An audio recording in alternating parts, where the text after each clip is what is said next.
The following conversation contains very regressive and uninformed opinions on morality, slavery, Native Americans, and emotional abuse. Viewer discretion advised.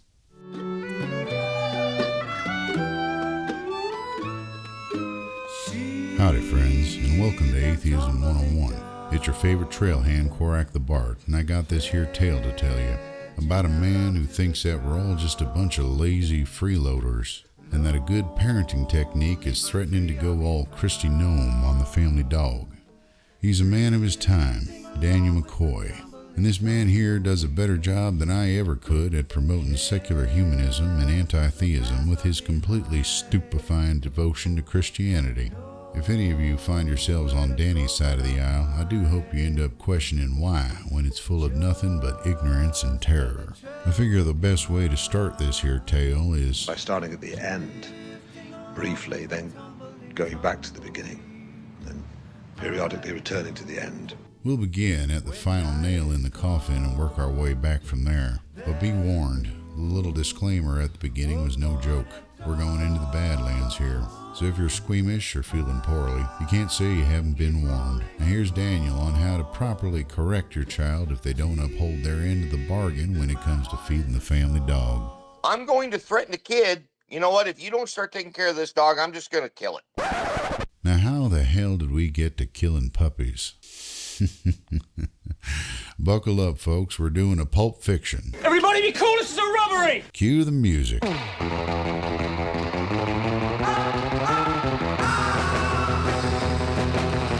What I'm trying to say is we need to get back to normal work ethic, show up on time, do your job, go home. Are people not showing up on time to work these days? Many. Oh yeah, that's very, very common. They call in sick to work all the time. They don't show up on time. I was always raised and worked in industries that the ideology was if you're 5 minutes early, you're 10 minutes late. And you think that is no longer the case? No, it's not. Wow. I disagree. I deal with it all the time. I mean, yeah, people show up late to work. And then no call, no show. So we're starting out where Danny's got nothing more to offer than old man yells at cloud about them damn kids showing up late to work. But it bears mentioning that our first debate was canceled because Danny was a no-call, no-show. He claimed after the fact that he got called into work at the last minute and had to bail on our debate. But then I saw he was hosting a live space of his own on Twitter. When I asked him how he was managing to host a space of his own while he was at work, he told me he had a desk job and could just have a space going on in the background despite being on the clock. But not 5 minutes later, someone asked Danny how he was doing, and Danny replied that he just got off work. True story, folks. Either he's got one of them cushy jobs where he can just host a Twitter space while he does nothing at his desk, or he just can't keep his lies straight because he's got the IQ of a branding iron. Either way, this guy's as crooked as a tree-climbing snake, but without all that charm. I mention all that so you'll keep it in mind as he complains about the work ethics of today. And then no call, no show, which causes serious problems, shorthanding departments. So what? I think that's going to happen no matter what the law is. People will show up late to work. People will call in sick. And some people will show up on time. Some people will show up early. I fail to see kind of where you're heading with this. Where I'm heading is people aren't taught proper work ethic. Really? Anymore. Not anymore. No, it's gotten way too soft. Danny Boy here is making your favorite bard's favorite adage come true. All aggressive accusations and assertions are admissions.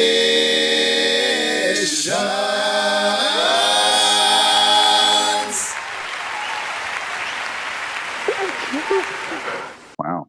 Well, who should be teaching this work ethic? Schools, for one. So you think schools don't teach you to be on time? No, not really. Not anymore. Really? When every school starts at 7 or 8 in the morning, and every school period is 40 minutes, and you've got 5 minutes to get from class to class, they don't teach you to be on time? Well, they're not as strict as they used to be. So schools need to be stricter is your yes. Way to solve this. Okay. Yes. So And maybe I formats and I between also classes. Then. I also think that uh, kids now are taught, or they're influenced to not actually take jobs seriously anymore. Yeah. Some of them are getting called to work in an emergency and then sitting on their ass hosting a live space while they're on the clock. What is this world coming to? We then moved on to morality. So I explained kind of my moral framework, Daniel. I was curious to hear about yours. Like, what framework do you look to that informs your morality? Well, my morality, I would say the framework would be based on Christianity. That's where I believe that morals comes from. Without a set of rules to live by, how can you have morality? So, do you think it's impossible to be moral unless you're a Christian? Well, where do you get your moral foundation from? Well, I just explained it's secular humanism. I look to maximize wellness and minimize harm. Sure, But again, based on what makes you feel good. well, like I said, morals is based on intention and emotion. Okay, okay. I believe that morals are uh, you can have morals and believe and have to do something because it's morally correct, but you may not like it, but you know it's morally right. So, do you Where think it's it impossible to have this unless you believe in a God? well without a set of rules, you're not stuck, or you're not directed with a specific set of morals. You have to have So, rules to build your moral framework on. do you believe it's possible to be a moral person without believing in a God? Where do you get your morals from if you don't? Like I just said, secular humanism, and stop answering a question with a question. Please answer mine. Is it possible to be a moral person without believing in a God? I don't think so. No, So, anyone who doesn't believe in a God is just automatically an immoral person. I didn't say that they were immoral. I would Well, if say they're not that I moral, would what say are they? I would say that they are utilizing morals based on a set of rules that they might not believe in, but their morals could change based on whether it makes them feel good or not. So, you think if you don't believe in a God, it's just help me finish the sentence. A person can or cannot be a moral person unless they believe in a God. Well, they might be able to be a moral person, but they're basing their moral, or if they're utilizing what we know of uh, morals, they're using something that is based on a religion, a set of rules. Wrong! Au contraire, my morals are not only not based on any religion, I openly reject religion's promise of objective morality. I don't buy it for a second. I think all morality is subjective. Moreover, if we were to follow your holy book to the letter, you would be in jail by the end of the day. I guess I'm not following that one. Oh, thou shalt not suffer a witch to live. Dash the children against the rocks for non-belief. Bring my enemies to me and cut their heads off while I'm here. If you were to, adapt the morals of the Bible, like I said, you'd be in prison, and you would commit what I assume to be very immoral acts. But that's judged by my morality, which you have just said I can't have unless I believe in a God, which I don't. And yet I judge you morally if you start, murdering people in the name of God. So you believe murdering people is wrong? I believe murder is morally wrong. Yes, Okay. and I didn't need a God to inform that opinion. It's simple human empathy. I wouldn't want to be harmed by somebody, so I'm not going to harm anybody. So if somebody breaks into your house and they're assaulting you, uh, would you say that you have the right to kill them? I say I have the right to defend myself, Right. and it would be a commensurate response. I mean, if they're trying to kill me, then And you death would is on the consider line. that an enemy. Well, it doesn't really matter. But yeah, let's say, yeah, he's an enemy. So what? So therefore, your enemy has brought himself to you. He's assaulting you or trying to kill you, and you chop his head off. Is that murder? That's an act of self-defense. It may or may not be warranted depending on the situation. But again, the situation you described is I'm being assaulted. So, right. So that's not murder. Okay. So where do you get that moral justification from? Again, secular humanism. I want to maximize wellness Where and minimize harm. where does it state that in your secular humanism? Where can Yeah, I we don't have find where can I find that passage or that definition? See, that's the difference is I don't go to like a textbook that says you must do this to be moral. I look at how I want to be treated and I try to, do that for others, which includes, I wouldn't want my things to be stolen, so I'm not going to steal somebody else's things. Wait a minute. I want people. Didn't you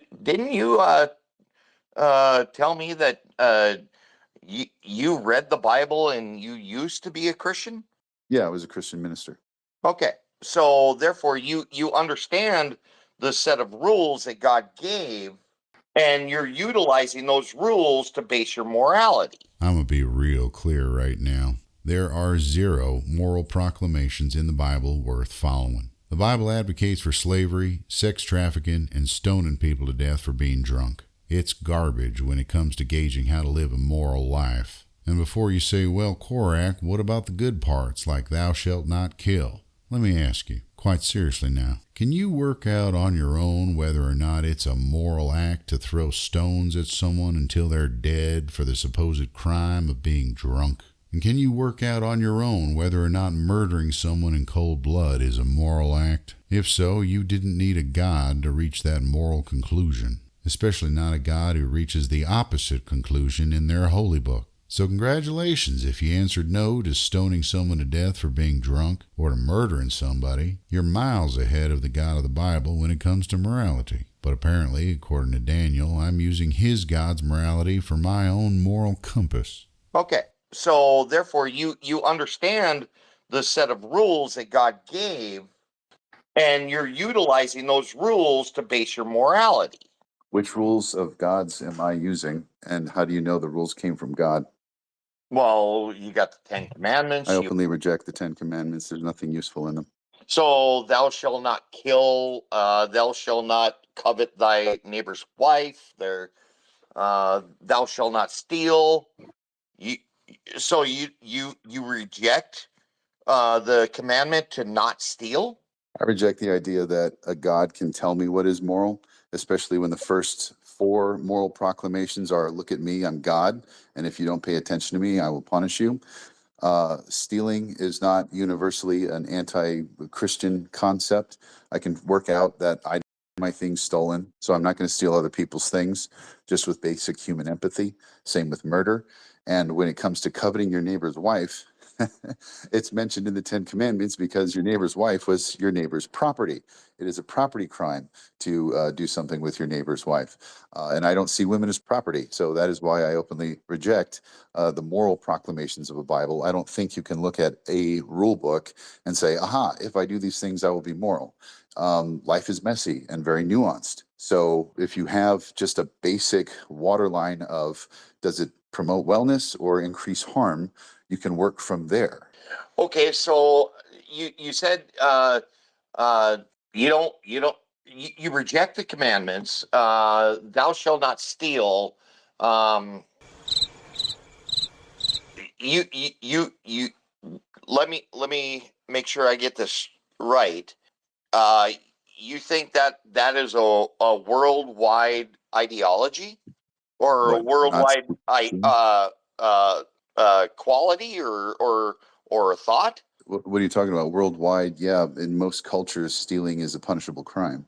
Actually, in many cultures, stealing is condoned. Oh, I've got to hear this. Name me a country where stealing not only isn't a crime, but encouraged. Of course, regular viewers of the channel can already predict Danny ain't going to provide any examples. But what he will do is shit on Native Americans for some reason. This is where we take a turn from the nonsensical to the outrageously bigoted. Actually, in many cultures, stealing is condoned. Really? What culture? Any culture that wars with other cultures. So the United States? Native Americans? Jesus Christ. It's just a ridiculous Yeah, deflection. Native Americans. They're in the United States. What did they steal from the United States? They steal for they've stolen from each other for a millennia. Since they existed. Tribes fight with tribes and they steal each other's shit. So they're immoral? I never said they were immoral. They What are didn't you saying? they I prefer didn't you say something they that has didn't a point to it. they did not have they did at that time they did not have the set of rules that Christianity provides. Well, whose fault is that? Well, it's not their fault. I'm not saying it's their fault. Whose fault is But it? I mean, if they weren't, hang on, no, if they weren't informed that theft and murder is bad and they couldn't come up with it on their own, whose fault is it that they didn't learn that lesson? Well, I didn't say that it was their fault that they didn't learn that lesson or I'm asking you whose fault it is. It's nobody's. They Nobody's they didn't have a moral framework based on Christianity when they were doing this. Which gets back to my question that you never answered. Is it possible to be a moral person without believing in Christianity? I don't think so. Okay, so anyone who doesn't believe in God or your specific God is an immoral person. Well, you might not believe in God, but you're still using Christianity's moral framework to base your moral framework on. You brought If up you're the a 10 secular. Commandments, and I knocked them down one by one. So what framework of Christianity am I adopting into my secular You humanism? didn't knock down Secular. anything, dude. Once again, Daniel demonstrates that he has the memory of a goldfish. It hasn't even been 5 minutes since I decimated his precious 10 Commandments. Now apparently I need to do it again, only louder. I did knock down your 10 Commandments one by one. The first 4 are I'm your God, worship me. I think that's bullshit. And you can be a moral person without worshiping anything or anybody, especially a God that demands worship. That is completely unworthy of worship, in my opinion. Next, when it comes to honoring your father and mother, well, what if they're abusive pricks? I don't agree with that either. I don't agree with the simple commandment, thou shalt not steal, because sometimes if you have to steal to feed your family because you're starving and you're living in a capitalistic society that says, yeah, we'd prefer you starve and we're not going to help you, then sometimes stealing is justified. But under your biblical code, even if you steal to feed your family because you're starving, you get your fucking hands cut off. I don't ascribe to that form of justice either. And as I said before, coveting your neighbor's wife, the reason it's in the 10 Commandments is because your wife is your property. Another commandment that I don't believe in and think is complete bullshit. So I just knocked down the 10 Commandments twice, and if you're going to insist that I'm pulling from Christianity to inform my morality, you're sorely fucking mistaken. Well, number one, coveting your neighbor's wife means you do not commit adultery. Didn't say anything about adultery because it lists your neighbor's wife, your neighbor's cow, You don't your neighbor's lust ox, after and your your neighbor's neighbor's tool. wife. So what it's saying is you don't want to covet your neighbor's property because listed amongst the spouse It didn't say is property, also it his said animal. wife. Yeah, and it lists amongst that with the wife, his cow, his ox, his tools, his land. You shouldn't covet any of that. She is his property, as it says in other places in the Bible. And I don't believe that people should be property. Do you?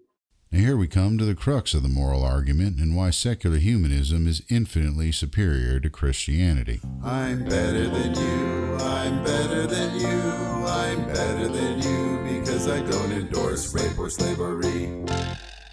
Ask me any time whether or not it's ever acceptable to own another person as property. You'll get a straight and simple no from me. Ask a Christian and, well... Rape apologist or slavery apologist? Slavery apologist. I don't believe that people should be property. Do you? Well, if you're marrying a woman or a woman is marrying a man, they belong to each other. So I'm asking you. So if therefore, you believe it is basically property. Is it a moral thing to own another person as property?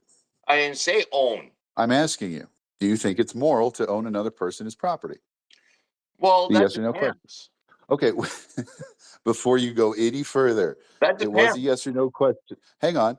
I asked you a yes or no. Is it moral to own another person's property? If you ask me that, you get a simple no. It's never moral to own another person's property. You said it depends. So please tell me when it is appropriate for one person to own another person as property. I would say wartime. And now I think, dear viewer, that you may be starting to see why this God-fearing Christian would have no qualms about threatening to murder a dog. I'm going to threaten a kid. You know what? If you don't start taking care of this dog, I'm just going to kill it.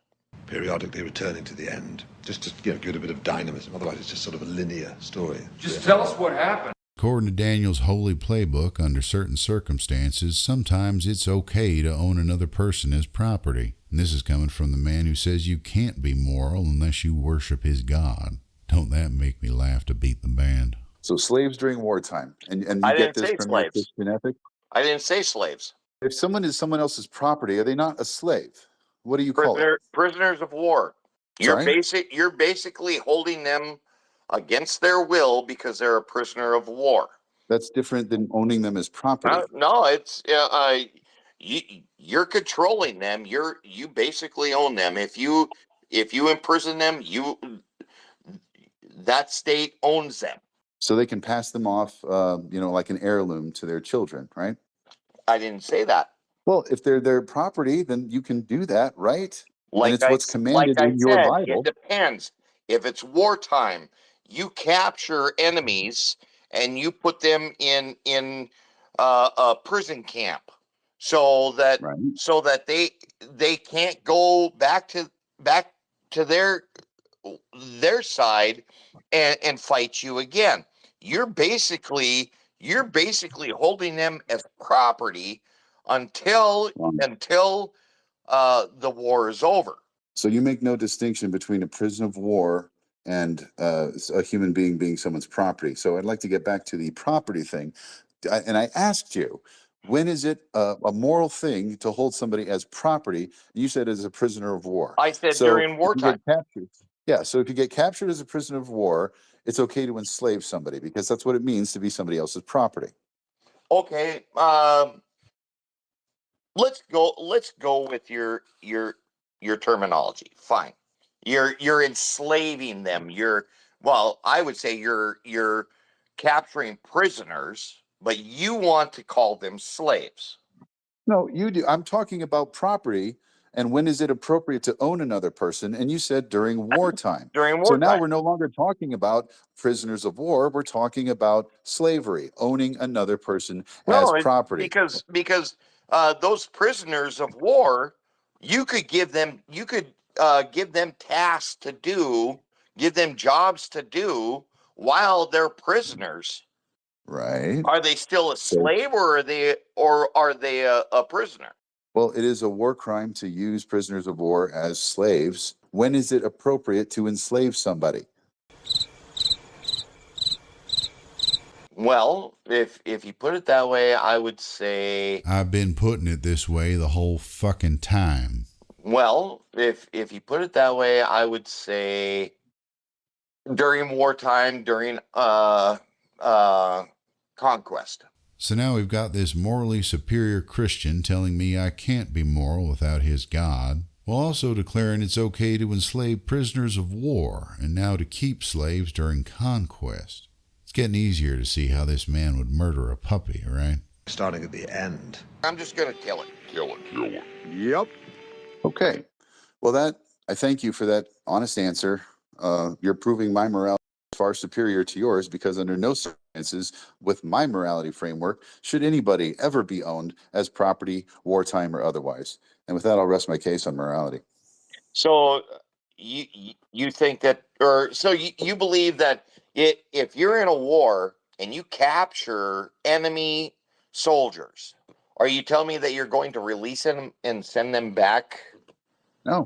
to their people? Do you not see a difference between a prisoner of war and a slave?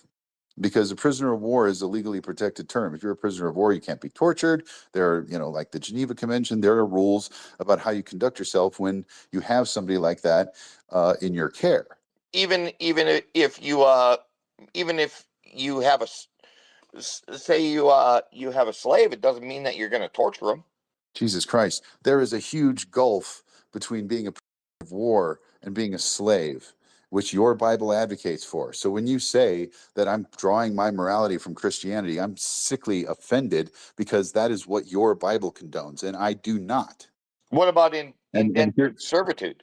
same thing. Like here we are splitting hairs over indentured servitude, prisoners of war, and slavery, when the answer to me as an empathetic human being is very obvious. I don't want to be somebody's property, so I don't think it's right that somebody else should be somebody else's property. Where you're hemming and hawing and going, well, maybe during Well, conquest that's okay. I don't think you should be somebody else's property either. Well, it took you long enough to fucking get there, didn't it? But if you go into battle during a war, if you go into battle and you capture a soldier, you don't have the right to sell them as a prisoner of war. Do you not see a difference between someone who's captured as a combatant and somebody who is property that can be passed down like a pet? Well, I never said pass them down as a pet. I didn't ask if you did. Your Bible says that this person is your money and you have the right to pass them on to your children's children's children because they are your money. At what point is that treatment of an individual acceptable to you? Well, I would say that we don't do that. So I'm asking, at what point is that acceptable as prescribed by the Bible? Your Bible goes into significant detail what you can and can't do with slaves, where you can buy them, how much to buy them for, how to treat them, and whether or not you can beat them to death. That is advocating for slavery. So I'm asking you, when is it acceptable to treat another human as property? During wartime. It's been my experience that Christians will either try to downplay slavery or use some mealy-mouthed excuse to sidestep the issue. But Danny Boy here is declaring with his whole chest that if you're at war, slavery is A-OK. And I'd like to thank Daniel for his honesty and take this moment to remind everyone he's a proud Christian and a fine example of one. Aggressively ignorant and enthusiastically willing to commit atrocities in the name of his God. The last topic of the debate finally brought us to the puppy murdering part. The end. Kill it, kill it, kill it. You see, if your Bible allows for slavery, there's really no end to the monstrous behavior you can justify. So when the subject turned to emotional abuse amongst family members, Danny started equivocating again, because he doesn't believe the emotional abuse he admits to committing should count as emotional abuse. What do you mean by abusive? Well, if somebody is physically, emotionally, or sexually abusive towards a member of their family, they either need to cut that shit out or just, you need to turn it back and walk away. Emotionally abusive because the husband calls the wife a stupid bitch? Now, I'm not saying that Daniel just gave us a very clear window into his personal life, but I'm having a real hard time picturing otherwise. I wouldn't say that I would leave the relationship just because somebody was emotionally abusive to me once or twice. Well, is that what we're talking about? It's called marriage. People argue. People say shit that sometimes they don't mean. They say it in the heat of an argument or... So are you not able to make a distinction between somebody saying an offhanded flippant comment in the heat of the moment and somebody being emotionally abusive? So what is emotionally abusive? Typically, it's long-term. If you're, say, with a histrionic narcissist, they'll gaslight you, make you feel little, try to develop a dependency on you by making you feel worthless. There's literally a million ways. Based on your own emotion. Almost done, just not quite. Still in the middle of a sentence, literally mid-word. Like physical and sexual abuse.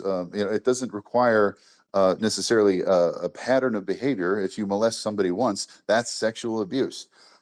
So if you manipulate somebody once, that's emotional abuse. It's up to the abusee to figure out what to do about it. But that's what I'm talking about: emotional or physical abuse. And what you're saying, first of all, you're equating it with just flippant comments, which is sad because emotional abuse is a lot worse than that. I'm still trying to figure out what you mean by emotional abuse. If I verbally assault my wife, call her a stupid cunt, this and that, that means I'm emotionally abusing her? In that moment, yeah. So what if I said that to her because she was being a stupid cunt? Well, your marital problems are for you to sort out. But just so that we're absolutely clear, I just looked it up. Emotional abuse includes non-physical behaviors that are meant to control, isolate, or frighten you. This may present in romantic relationships as threats, insults, constant monitoring, excessive jealousy, manipulation, humiliation, intimidation, and dismissiveness, among others. So just like how you can physically assault somebody in a million different ways, you can abuse somebody in a million different ways. And one good example, I remember Teddy Daniels, who's a right-wing shithead that we talk about on our Ready to Rumble podcast. He threatened to murder the family dog in front of their kid. And I say that it qualifies as emotional abuse. Would you agree? Now, I bring up Teddy Daniels because I think a very clear example of emotional abuse is threatening to murder the family dog in front of a child. And for some reason, Daniel disagrees. Why was he going to kill the dog? That's a yes or fucking no, dude. I'm not about to split hairs about a guy who threatens to murder the family dog. I'm not just Would you agree, just yes or no, do you agree to something unless I understand the context behind it? The context is you've got a 300-pound gorilla threatening to murder the family dog in front of the family child. Is that emotional abuse? Did the child promise to take care of the dog and then didn't? Oh God, you're fucked up. It's a yes or no, and now you want to split hairs about this goes back to responsibilities. Here's a pro tip from me to you. If you ever have to ask, well, what were the circumstances under which the man threatened to murder the puppy, you've already lost. Here we are splitting hairs over slavery and now over puppy murdering. It's like I always say, folks, there is no worst, only worse. And now we finally reached the point I've been teasing since the beginning. Everybody be cool, this is a robbery! I'm really curious now, what context would be acceptable for you for the man of the family to threaten to kill the family dog in front of the child? Well, if I got my kid a dog and they begged and begged and begged to have a dog, and I said, okay, well, you're going to take care of this dog. You're going to feed it. You're going to walk it. You're going to give it baths. You're going to take care of it. You are responsible for it. And they said, I promise to do that. And they don't do it. And I have to wind up taking care of this fucking animal. I'm going to threaten the kid. You know what? If you don't start taking care of this dog, I'm just going to kill it. Well, there you have it. Best way to teach your child responsibility is death threats. Honestly, I can't think of a better example of Christian morality. I'm not saying this to be a jerk. I'm seriously concerned about your take on things, because if you ever think it's appropriate, even if you never meant to follow through with it, if you ever thought it would be appropriate to threaten the life of an animal that you trusted your kid to take care of, whether or not they did a good job, that it's seriously fucked up. Like, seriously fucked up. Well, actually, I was utilizing my own experience with that, and guess what? I started taking care of that fucking dog. And now we get to see just why Danny Boy was so adamant in his argument that threatening to murder a dog in front of a child isn't emotional abuse. It's because, just like Teddy Daniels, he did the same damn thing. Why anyone in their right mind would be willing to admit this publicly is beyond me. But here's your good Christian moral values at work. All right, folks, that'll wrap up the tale for today. If you think wellness is preferable to harm, come join us at the Secular Humanist table. But if you think that children need the tough love discipline of threatening to murder their pet, there's plenty of psychos waiting for you under the revival tent. Now, Danny had plenty of more backwards-ass offensive shit to say, including a lot of bigotry towards Native Americans. So if you want the rest of the story and all the uncut action, along with the Too Hot for YouTube Q&A, join my Patreon page at patreon.com/KorakTheBard. Want to see just how monstrous Christian morals can get? Well, toss a coin to your witcher and find out. Hat tip to Cyber for helping me with the recording. And as always, a great big thanks and howdy-do to all my lovely patrons for your support.